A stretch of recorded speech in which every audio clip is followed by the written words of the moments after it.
Hello, this is Memphis Communiversity. Welcome. We are doing an AP Calculus free response question. We are going to be doing a polar free response question, and we are getting up there in difficulty. So if you don't know our channel, we go from difficulty 1 through difficulty 10 in every single free response question topic. And here we are getting at the very hard level of polar free response questions, where they really rival Taylor series questions on the BC exam in terms of difficulty. These could be the hardest free response questions that you've seen. This one is based off a polar free response question that was asked a few years ago. You might think that this might be easier than difficulty 8 or difficulty number 7. I'll let you be the judge of that if you watch those videos, but let's get started. In this case, we don't have a calculator, so that's going to make things pretty difficult.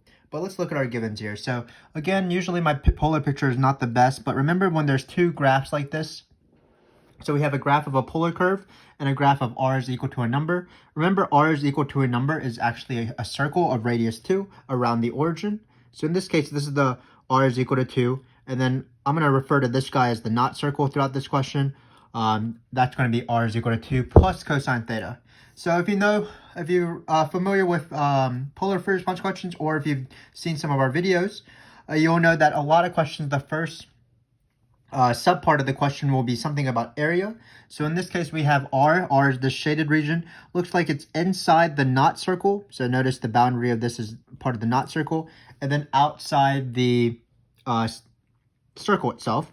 And then we're going to write an integral. We're not going to have to solve it because we don't have a calculator.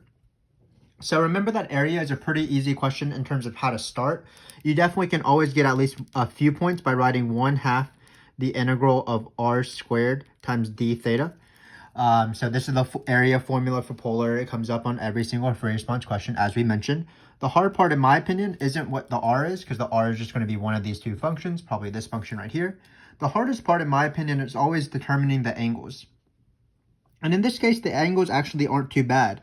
We actually saw angles that are harder in our difficulty number 7 and 8 video, because remember that if anything is not the origin, it's actually pretty easy to eyeball what angle things are. So only when it's at the origin, that means that the radius is 0. That makes it harder because it could be any angle. But in this case, it's pretty easy to tell where the angles are, the boundary of the angles are. So for example, notice that when this is obviously the angle 0 on the unit circle. And then when I go all the way up to here, this will be angle pi over 2. So that's on both curves. Then it goes to pi, 3 pi over 2, and 2 pi. But if you remember, when you're dealing with these polar areas, oftentimes you're trying to sort of be as clever as possible. Perhaps only find half the area and double. And that's what we're going to do here. So notice, if you cover this up, well, really, this part doesn't matter at all because it's not shaded at all. But we're just finding this area right here. And while my graph isn't perfect, basically this area is symmetrical to this area. So what we're going to do is we're only going to find this angle right here. And that's great because I can find a continuous interval 0 to all the way to pi over 2 to find this area. It'll be more difficult to try to find the entire area because notice it'll be 0 to pi over 2. That's part of the shaded region. That's great. But then in this gap between pi over 2 and 3 pi over 2, we're no longer in the shaded region. So we would have to stop a little bit until we would get 3 pi over 2 to 2 pi. So again, when you're doing these areas, remember we're going from one angle to the next. So oftentimes you want a continuous interval here. And my continuous interval will be 0 to pi over 2. So what I'm going to do is I'm going to actually only find half of the area.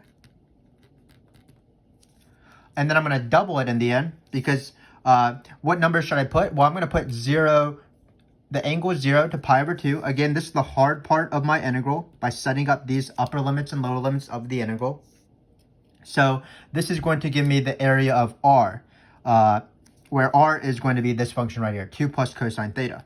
But keep in mind that this will find the entire area, so it also would find this area as well. So remember when you have these two polar curves, oftentimes you're subtracting part of a circle or maybe adding part of a circle.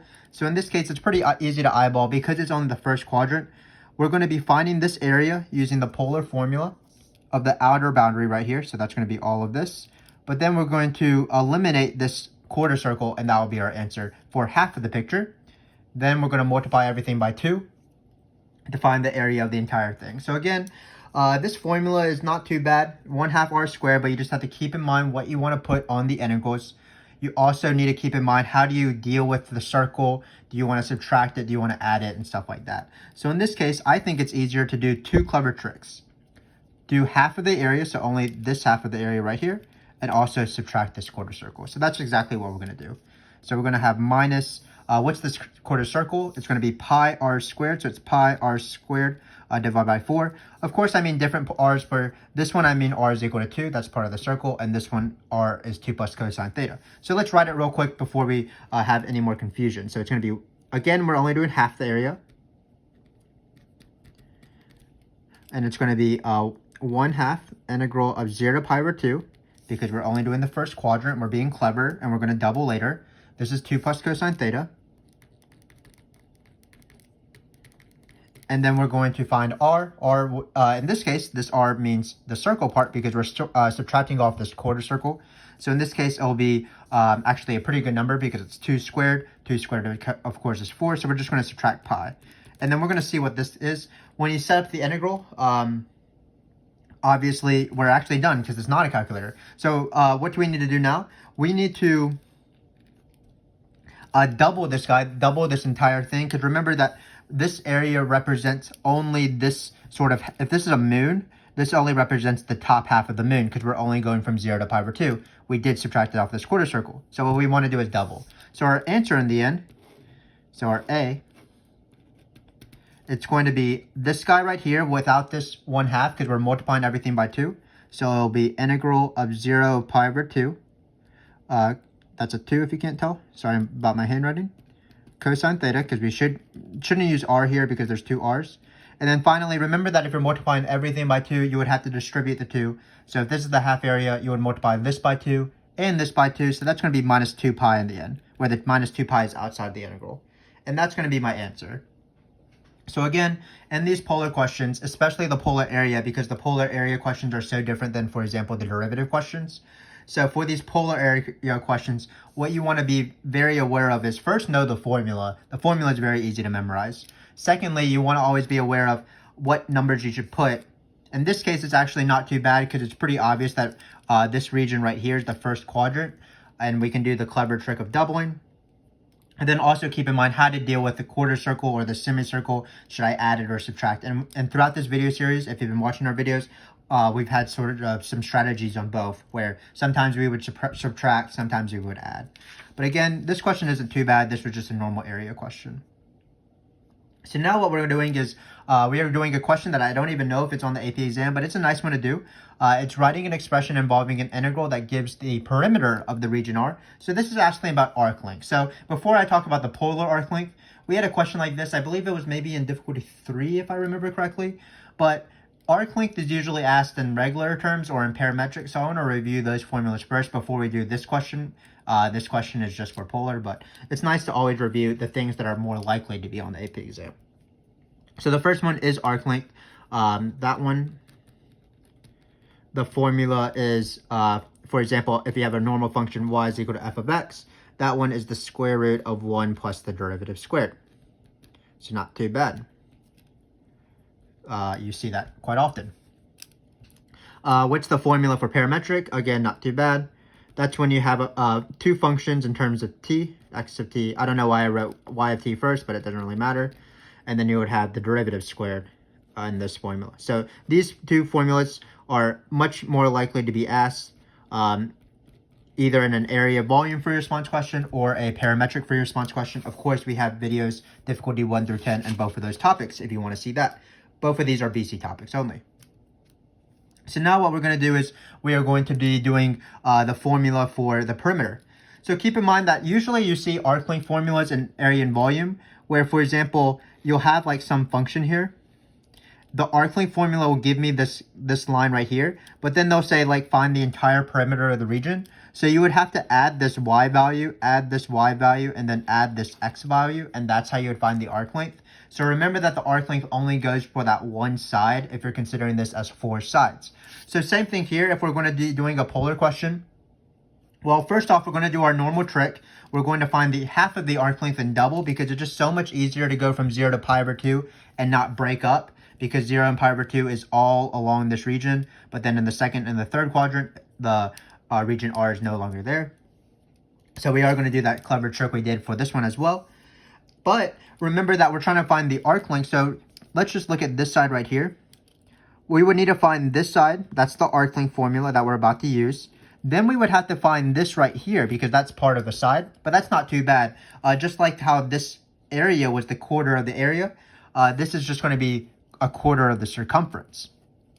Then what we're going to do is we're going to double. We're definitely not going to find this side because this side actually isn't part of the region, the perimeter of the region. So what we're going to do is find this side, and then double it. So here is going to be the arc length. I don't know how to spell arc length, so I'm going to rewrite it. For polar, so this is the arc length for parametric. Actually, this is not, let me just actually write down the right formula, so my apologies. It's 1 plus the derivative squared, just like this one is the derivative squared plus the derivative squared. So again, if you were finding this arc length, you do need the squared. That's really the only thing you need to remember, and I forgot it. But the arc length formula in polar is going to be AB square root of r squared plus the derivative squared of whatever your graph is. So in this case, it's going to be 2 plus cosine theta. So let's write down that real quick. So in this case, that formula would be 0 to pi over 2. Again, we're going from 0 to pi over 2 because that's the first quadrant. Then it's going to be square root of this function right here, 2 plus cosine theta. And then we multiply by the derivative of this thing. Remember that we're going to be dealing with derivatives throughout the question, but any derivative with respect to theta is very easy because all the functions are already in terms of theta. Even when you do x is equal to r cosine theta, y is equal to r sine theta. Notice I'm saying the word theta a lot. So this one right here, I put my squared in the wrong spot, but it's right here. But this guy right here, its derivative is very easy. It's just the derivative. It's negative sine of theta. So that's going to be that formula. So this is, what does this represent? This is the arc length of the polar curve from here to here. Just this side though. So we do need to add this side. Remember that the circumference of a circle is 2 pi r. So we want to add 2 pi. In this case, we'll just replace the r immediately. That'll be times 2. But we are dividing it by 4 because we're only finding this side right here. So that's going to cross out. So again, we're just going to have pi. But this is just half the perimeter because we're doing our normal trick of going just from 0 to pi over 2 and then doubling, just like we did for the area. So half of perimeter. And then so what we're going to get is to find the full perimeter, all we have to write, it's going to be, we're going to multiply everything by 2. This gets multiplied by 2, so it'd be 2 pi plus 2 times the integral of this thing. But we're going to put our squareds in the correct spot, hopefully. That, and then hopefully you can see it in the corner here. This right here. So again, not a very common question, but it's still illustrative of the point that we're using our strategy either for area and for perimeter. Sometimes it's nice to be clever. Sometimes in life, you don't want to do a problem. The problem is too difficult to do. But if you notice, you can split it up and do a smaller portion and then use that smaller solution to find the bigger solution. That's often a great way to deal with life. So in this case, for example, instead of finding the entire area or instead of finding the entire perimeter, what we did is we found half the area and half the perimeter because of the way the angles work. And again, this is pretty good of what polar angles actually mean. In this case, we're only going from 0 to pi. So that's why we were like, let's just find this area and double it. Same thing with perimeter. So let's do a question we're pretty standard. We are pretty comfortable with. We do not have a calculator, so it will require a little bit of trig work on the side, but we should be fine. We're finding the equation of the tangent line here. So don't even need to look at the front. We have 2 plus cosine theta. We have the angle. We are ready to go. So let's do that. So anytime you have a tangent line, remember the two things I like to find is I always like to find the point and the slope, where the slope is the derivative. Let's find the point first. So for the point, sometimes the point, of course, is given. But in this case, we're using the famous formula, x is equal to r cosine theta, y is equal to r sine theta. You cannot do any of these derivative questions if you do not know this fact, r sine theta. So in this case, this is going to be 2 plus, maybe we won't have enough room, so we'll write it over here. And these numbers might get a little bit nasty. This is difficulty number 9, so we are prepared for anything that might be a little bit too difficult. This is why we're doing this, for some fun and some challenge. So the numbers might get a little bit nasty because of theta, and theta is pi over 3, but let's review the unit circle. So remember, pi over 3 is the same thing as 60. Whenever I draw a triangle, it's always a 45 to 45, 90, but hopefully that makes sense. So let's just label this. This will be 60. So this side will be root 3 over 2 because the longer side goes with the bigger angle. This is 30, so that's 1/2. So again, this isn't perfect, but this is all we need because this will tell us cosine and sine. Of course, cosine is the x value, so cosine of pi over 3 is 1/2. Sine of pi over 3 is root 3 over 2. You might have memorized the unit circle so you can recall all those values. You are better than me. So in this case, we're not going to simplify that much probably. But so this one is easier to simplify because it will be no root 3's. But it's going to be 2 plus 1/2, because again, cosine will be 1/2 times 1/2. So you are left with, I believe, 2 plus 1/2 is 4 over 2, plus 1/2 is 5/2. So you're going to be left with 5/4 here. So that's going to be 5/4 eventually. And then let's do this side. Again, this side will be a little bit more annoying. You'll still have the same thing. You'll still have 2 plus 5/2, which will be still 5/2. But then you're going to be multiplying, instead of by 1/2, you're going to be multiplying by root 3 over 2, which is not too bad. So it's going to be 5 root 3 over 4. Not my favorite number in the world, but certainly something I can deal with. So that's the first point. That's the first thing we need for the equation of the tangent line. Because when we have equation of the tangent line questions, no matter if it's on graph free response question or a differential free response question, seen it in area and volumes before, differential equations, parametric, all you realize you need a point and a slope where slope is the derivative. But remember that in polar, it's a little bit trickier because we have so many derivatives to talk about.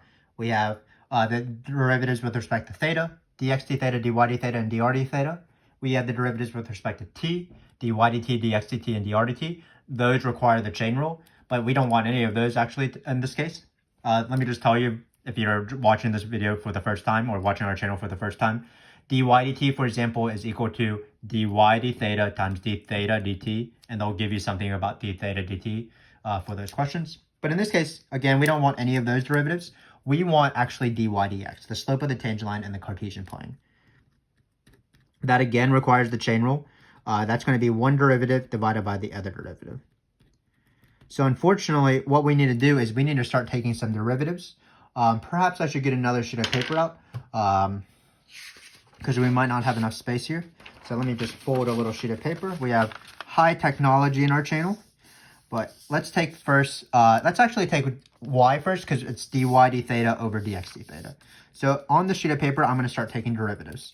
And of course, when you're doing these derivatives, if r is a function of theta, you're going to be doing a lot of product rule because you'll introduce a product, r times sine.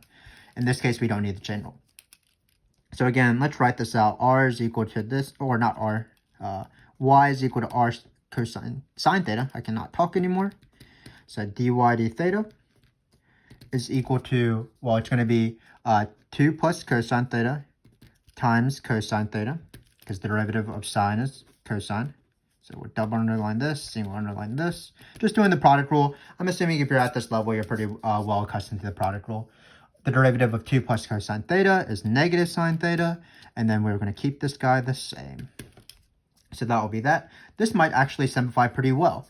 So notice that we already have 2 plus cosine theta when we plug in pi over 3. We already did that. That was our 5/4 number. So that's 5/4. That's lovely. And then this one is actually pretty good because it's going to be root 3 over 2 times root 3 over 2. There's a negative, be careful because of this derivative right here. But this actually works out pretty nicely. It looks like it's going to be 3 over 4. Because root 3 times root 3 is 3. And then 5/4 minus 3/4 is just 2/4. So we're going to end up with a nice number of 1/2. I was not expecting this. Didn't really prepare this question. But again, not too bad at all. So now what we're going to do is we're going to find dx d theta in the same way. The only difference, of course, is that x is equal to our cosine theta this time.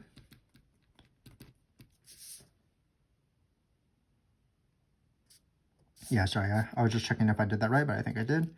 So our cosine theta. So let's take the derivative now. So in this case, we're going to keep this one the same. And then multiply by the derivative of cosine. That's minus sine. We found that actually right here. It will be the negative of this number. And then it's going to be plus, because the product rule, the derivative of this one now. So that's going to be minus sine of theta times cosine of theta. So a little bit weird, but not too bad. I believe that's right. Yeah, it makes sense that there's 2 minus sine of thetas. So let's just start plugging in stuff. So it'll be 2 plus 1/2, because cosine of theta again is 1/2, times sine of pi over 3. Of course, we're plugging in pi over 3 into all these numbers. 60 degrees, pi over 3 radians. So sine of pi over 3, remember, was the weirder number, negative root 3 over 2. So again, this is just a pretty monotonous doing of math, but sometimes you got to do that. Here, let's be careful. There's a negative here, and there'll be so there'll be a negative root 3 over 2, and then finally cosine of theta is 1/2. So while this number isn't as pretty as y, we still should be able to solve it. It's going to be 5/4 times negative root 3 over 2 plus negative root 3 over 4. We're going to use common denominators. Looks like we should use 8. So we're going to multiply this one by 2 over 2. So it looks like we're going to have in the end negative 5 root 3 minus 2 root 3. That's minus 7 root 3 over 8. And then it looks like that's going to be our answer. There's probably like a 70% chance I messed up some trig somewhere. But we are ready if this is what's going on here. So dy d theta is 1/2 at this angle. And then dx d theta is negative 7 root 3 over 8. Let's simplify a little bit. Sometimes my students have trouble with fractions. Remember, if you're dividing by a fraction, of course, you're multiplying by the reciprocal. So we can do that real quick. That's nice because these cancel. We're not in Algebra 2, so we really don't need to simplify this. We don't have to rationalize the denominator or anything like that. So let's write this answer and let's get on with it. So in this case, it's going to be always, not in this case, in every case, y minus the y coordinate for the equation of the tangent line equals slope.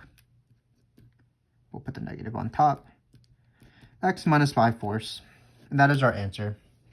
So again, a pretty lengthy question, but mainly it was because we didn't have a calculator and it was a difficult point, pi over 3. But in the end, still our normal stuff. X is equal to r cosine theta, y is equal to r sine theta. Take the derivative, or first actually not take the derivative. First plug in pi over 3 to find the point using unit circle things. Then to find dy dx, which is the slope, you need to find dy d theta, dx d theta. That requires the product rule as shown below. Here we as another more product rule, and then we plugged in pi over 3, got our answer, did this one divided by this one because that is what dy dx is. And that was it. So still pretty typical. Just before we might have been able to use a calculator, or it could have been an easier angle like pi over 2, where sine and cosine values are a little bit nicer. But we have one last question, so let's do this one last question. So in this case, it looks like we are left with a big paragraph, so let's read it. Particle is moving along, that's normal. So it looks like this is a pretty important question. The distance is increasing. The distance between the particle and the origin. Keep in mind, it doesn't say that it's moving. So when it says the portion of the curve, I'm assuming that it means, let's add that it means r is equal to 2 cosine theta. It's not the other curve. So it's r equals 2 plus cosine theta. So it's in the first curve. Yeah, that seems right.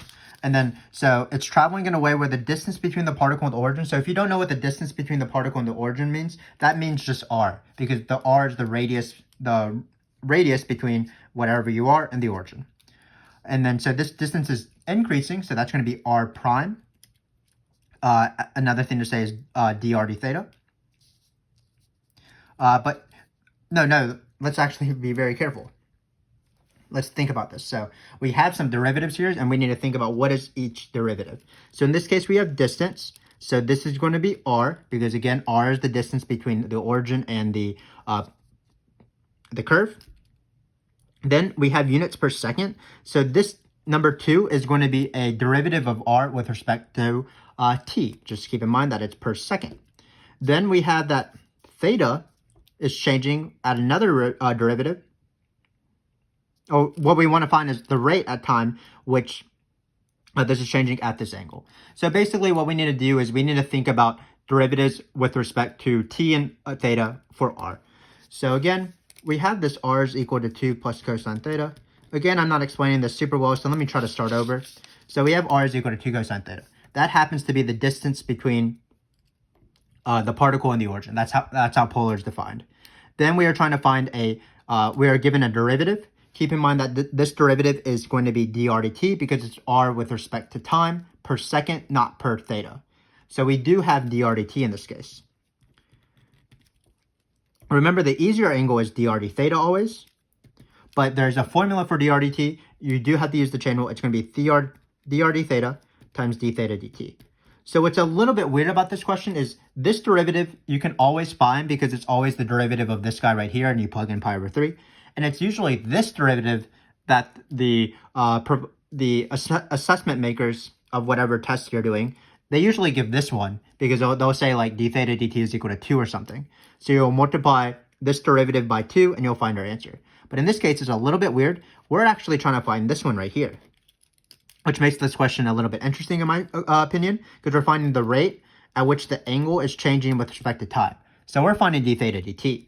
So in this case, what's dr dt? Again, it's that 2, because that's the rate of change of the radius with respect to time. So in this case, this is 2. We need to solve for d theta dt. So what we need to do is we need to divide by dr d theta. And then, of course, again, the dr d theta is always the easiest derivative. It's always easy to find because you're just taking the derivative of this. So let's take that. Be careful with our dr d theta. This derivative is minus sine of theta.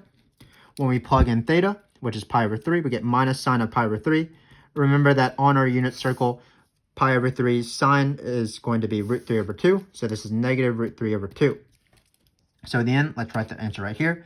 It's going to be 2 divided by negative root 3 over 2, which is going to be 4 over negative root 3. And that is my answer.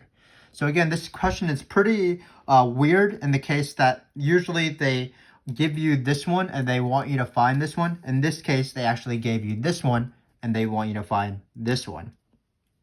Still same thing, of course, still using the same formula. This formula holds for the chain rule.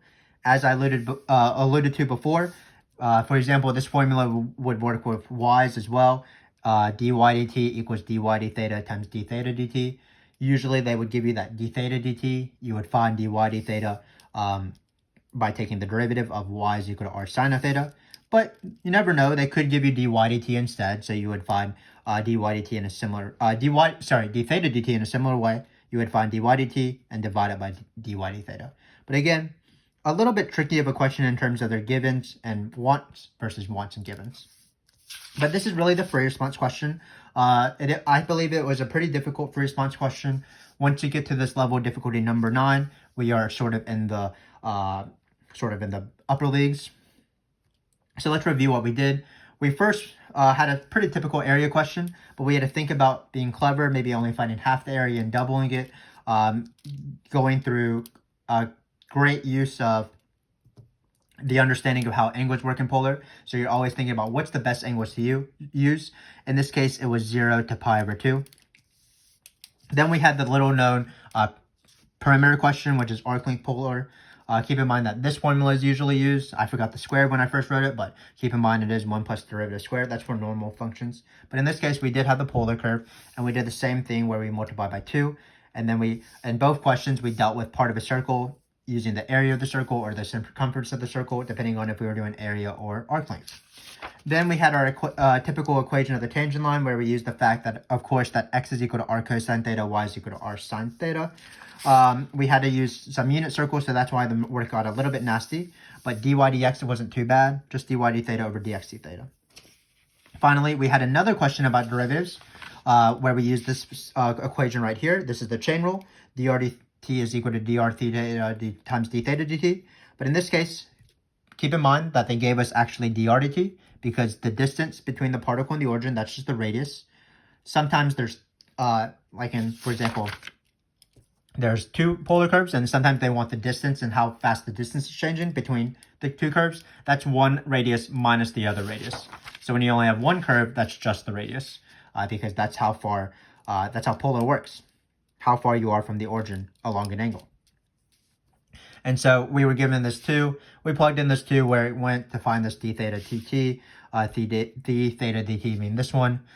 We did have to find dr d theta, but again, those are always the easiest derivatives, because you're just taking derivatives of the given functions. Or maybe x is equal to r cosine theta, y is equal to r sine theta. And we were able to solve this. So again, hopefully you found this useful. Pretty difficult stuff. You might watch our next video and you'll notice that even from difficulty 9, there's a huge leap to difficulty 10, where we sort of talk about one of the hardest polar free response questions ever asked, or at least practice one similar to it. So be on the lookout for that. We definitely, of course, appreciate your support of our channel. Hopefully this is helpful. Definitely made some mistakes here. Made this mistake right here. Sort of misinterpreted this derivative at the beginning. But again, these questions are so hard that even when I wrote the question, even when I've been teaching this for a while, I get confused. So definitely don't get discouraged. The only point of these videos is for you to practice, and hopefully you'll get better. So hopefully that improvement will continue on into the next video, difficulty number 10. Again, a pretty challenging free response question, if I may say so myself. So again, thanks for watching, and I hope to see you there.